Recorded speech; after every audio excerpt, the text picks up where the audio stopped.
Stacy, there's a word that I want you to get familiar with, and that word is overcompensation. Come, sit next to me. Come, and let's have a chat.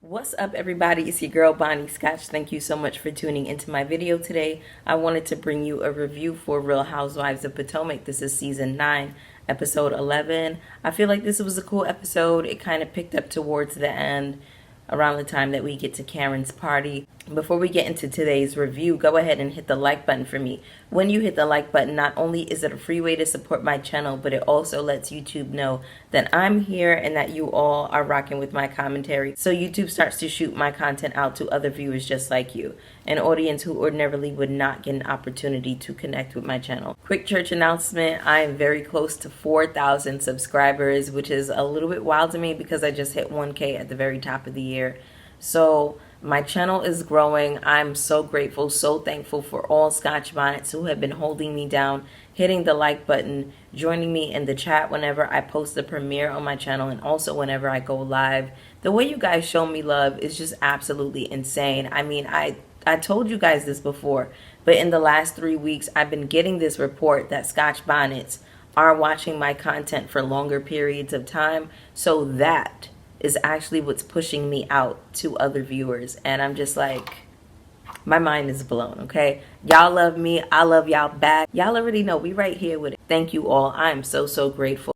Thank you, thank you, thank you, thank you, thank you, thank you, thank you, thank you. Let's go ahead and jump into this review. So we start this episode with Mia and her kids at some type of, you know, those indoor play parks where, you know, the kids can jump around and climb things and whatever else. So she's at one of those places with the kids.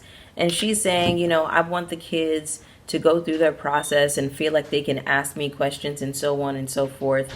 But the thing is, Mia, is that what you're doing is you're telling us that you don't mind them having questions and things like that. But we don't see you taking the step to actually have some type of conversation that will give these children context to their surroundings changing so much in such a drastic way. So you think you can trick us into thinking that you're being a good parent, and you can't trick us. You cannot trick me.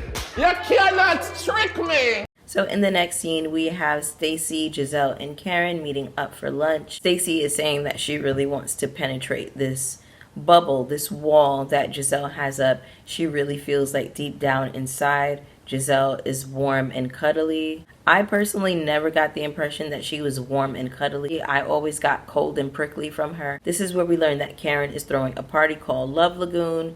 You know, Karen likes to throw these little love-themed parties. Stacy is saying that TJ is off in LA auditioning, and when he comes to Maryland, he has some downtime. I'm also realizing that this is the first episode where we get a solo scene with Stacy that doesn't involve TJ. Finally, Gizelle is like, well, girl, listen, I need you to find some other peni to deal with. You know, explore your options a little bit more.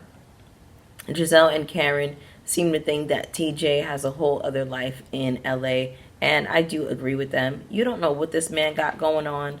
You say that he's your friend, but then you're really leaning into him like you want to be romantic.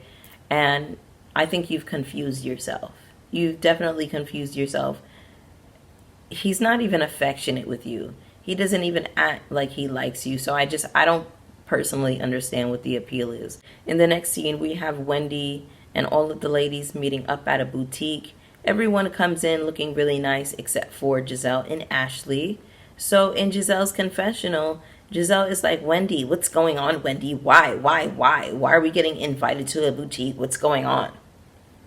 Gizelle, if you would just calm down and play along and stop being a at every turn, you will learn what's about to happen. You'll find out. A short while later, Jacqueline walks in. Wendy says, thank you for coming. Jacqueline says, I know, right? I'm not invited to any of y'all's events. Jacqueline, for you to actually say that out loud is really so embarrassing. Girl, you're not embarrassed ever? I feel like a little bit of shame would do you good. But you don't have any, and that's crazy to me. In any case, Wendy is basically inviting the ladies to go to Panama, and she is calling this a liberation celebration. All of the women are going through these kind of transitional periods in their life. Wendy is turning 40. You know, a few of the women are going through a divorce. Giselle's about to be an empty nester. It's going to be a trip to Panama, which I personally would love. I love any place where it's like warm and the population is mostly black people. But peep this, y'all. Everybody's excited except for Kiana. You want to know what she says in her confessional? Which, by the way, she looked fab in. This is the confessional look. This is the one. Finally we get one that's decent. Anyway, she looks fab. And then the first time we see her looking, fab in her confessional, she decides to be classist and egregious. She says, Panama. Oh, well, I like to go to big European cities. I like to have caviar and champagne. Kiana, you don't think that there's caviar and champagne in Panama? Because it's giving that y'all like to run up under these white people in these racist countries where they don't even want y'all around in the first place. I wouldn't even feel safe. I wouldn't even feel okay to spend my own money going to Europe, knowing that it is the home and the birthplace of racism. I just wouldn't. I personally have no desire to go to Europe. I really don't. Would I go? Yeah, I would. Maybe. I would go with a group of people that I felt safe with, and I would also go on somebody else's dime. I wouldn't pay to go to Europe. Absolutely not. Would I go and spend my money where I know that there are people that look like me? Absolutely. And pour into their economy? Absolutely. I would much rather go to where it's people that look like me and go and tip them and pay them and whatever else. Ooh, I didn't like that comment, y'all. I was like, oh, I said not the classism, not the internalized anti-blackness, honey. Baby, when I tell you the newbies are such a letdown this season, we started so strong with Kiana, Jazzy, and Stacy. And look where we are now.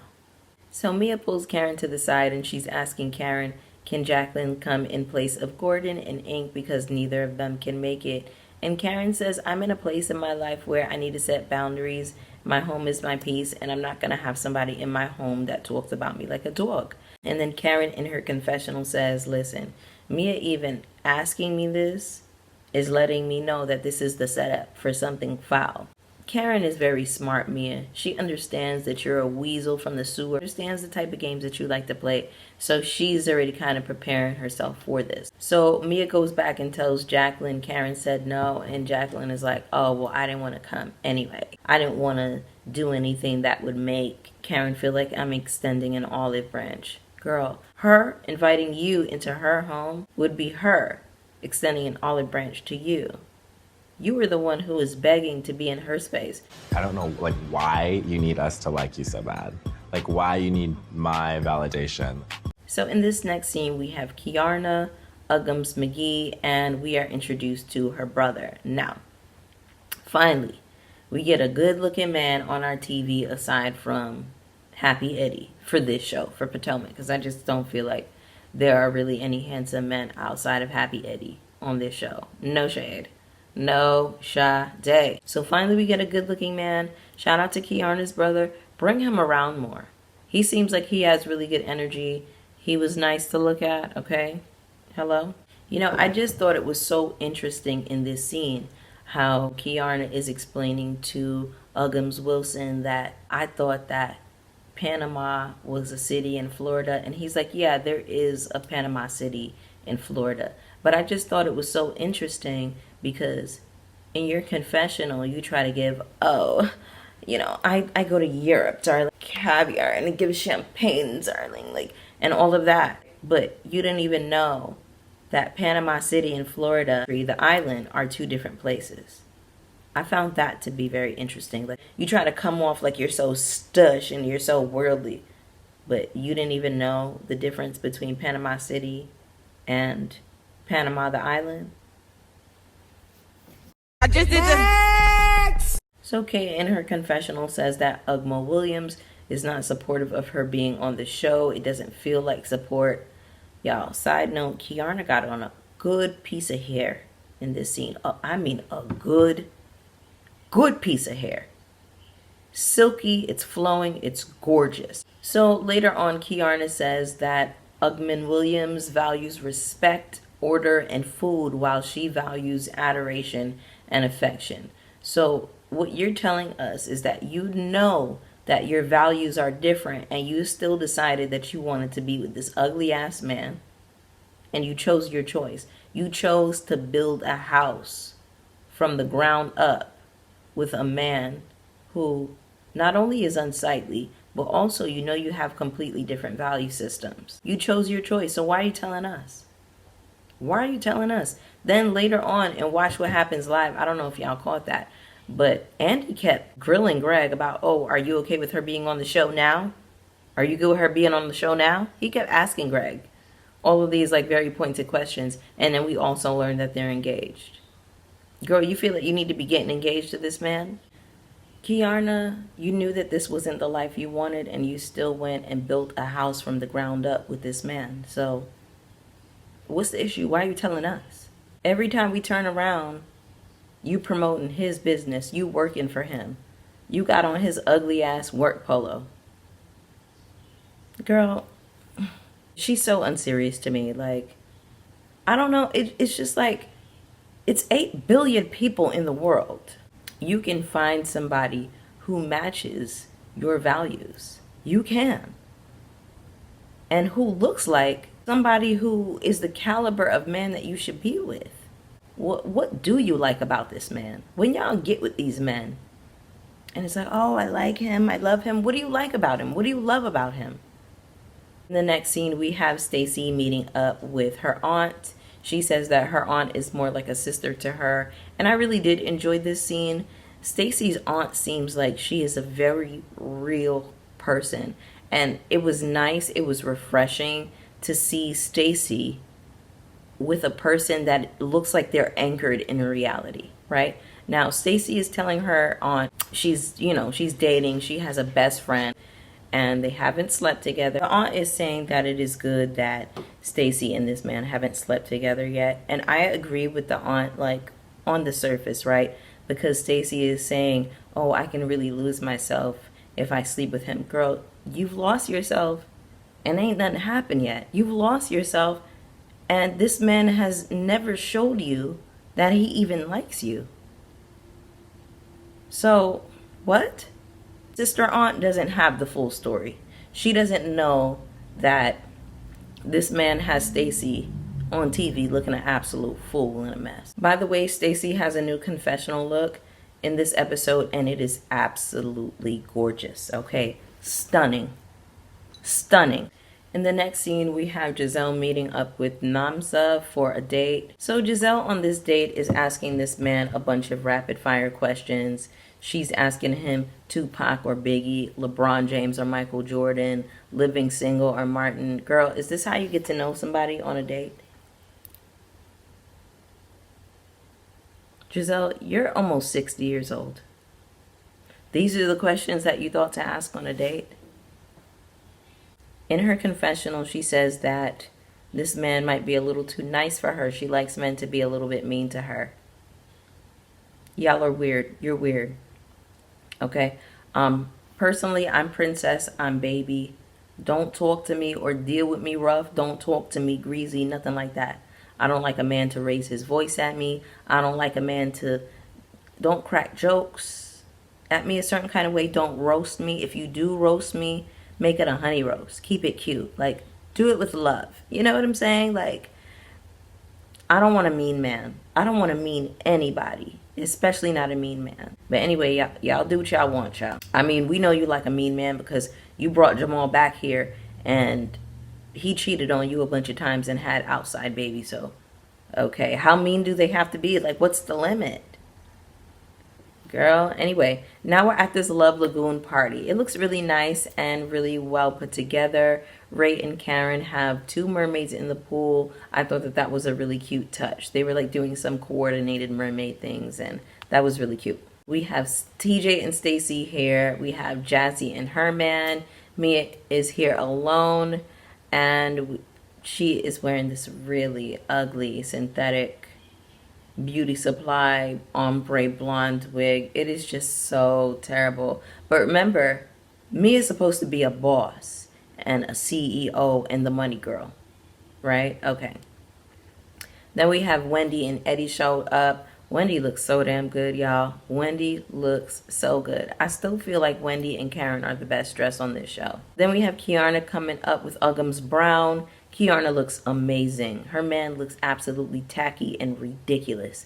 Ashley comes in with this ugly white man. Karen thinks that he's so cute, and Wendy wants to know where Ashley got this middle school Jack Harlow from. I was right there with you, Wendy. So Ashley decides it's a good idea to, instead of sitting on the seat or finding a seat, she's going to sit on this man's lap in a very short dress. She's just so tacky and trashy all the time at every turn.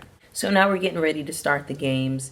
The first question is, do you feel as though your partner has ever cheated? Ray says absolutely not, and then we get all of these flashbacks of Robin and Charisse accusing Karen of cheating with somebody named Blue Eyes. So then it gets to Stacy, and she's like, well, Gizelle thinks that you're doing your own thing while you're in LA. And Giselle's like, hold on, this doesn't even count because y'all are not a couple. TJ says Gizelle is absolutely right. Stacy asked him in front of the whole group, are you sleeping with anybody? He said the Bugs Bunny on my bed. That was weird. Gizelle says, TJ, Karen and I told Stacy that Stacy needs to date around, find some other penises. And TJ is like, well, you're her friend. And of course I understand you telling her that. You wouldn't be a good friend if you didn't. We get to Jazzy and Darius, and she says, I do think it's a possibility that you cheated. I don't have proof, but you've lied to me before. Here's the thing, Jazzy. He lied to you before and you were okay with it then. So what is wrong with him lying again? He knows that he can get away with it. He knows there's no consequence to lying or betraying you or being deceptive. So why wouldn't he lie again? You girls don't even be trying to make sense. He doesn't value being forthright and honesty. I don't know, maybe it's just me, but I just feel like when people hurt you or harm you in a certain kind of way, I think there are a lot of things that you can come back from. And I think that there are a lot of things that there should be consequences. You hurt my feelings, you play with me in a certain way, you don't get access to me in the same kind of way. It doesn't mean you're going to be my sworn enemy or anything like that. It just means I have boundaries now. That means we can no longer be in relationship to each other in an intimate way, in a way that's like romantic. Y'all let these men do anything, treat y'all any kind of way, and there's never any consequences. So why would they ever do better? We get to Kiana and Uggams Brown. He says, well, I would know if she was cheating because I'm having her followed. The fact that he even said that as a joke, I didn't like that. I didn't like that. That's a red flag to me. But y'all bypass the red flags because y'all don't care. So whatever. Jazzy and Kiana kind of perplex me because they give me that they dated around. That they have been in the dating game. And they at this point would understand where their values lie. So it doesn't seem like they would settle for any kind of thing. Like Jazzy settling for an ugly NFL player that sits on the bench is just odd to me because it's like, girl, you come from money. Did y'all peep? When she first got there, she was like, oh, this is a bottle of wine from my family's vineyard. When she had that interview with Carlos King, we learned that she comes from money. So it can't be the money. You want to look like a dum-dum, just to look like a dum-dum?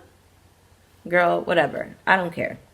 So then Kay is picking the next question. Is the question of, are you more dominant or submissive? So Kay is like, saying to TJ, this could give you more insight into Stacy's world because obviously you all haven't slept together. And then TJ says, well, we haven't slept together, but I'm not a virgin. I'm gonna call you sister. Girl. I'm not a sister, I'm a nigga. Girl, you wanted that boy dick in your booty. You're a sis, sweetie. Bottom. Bye.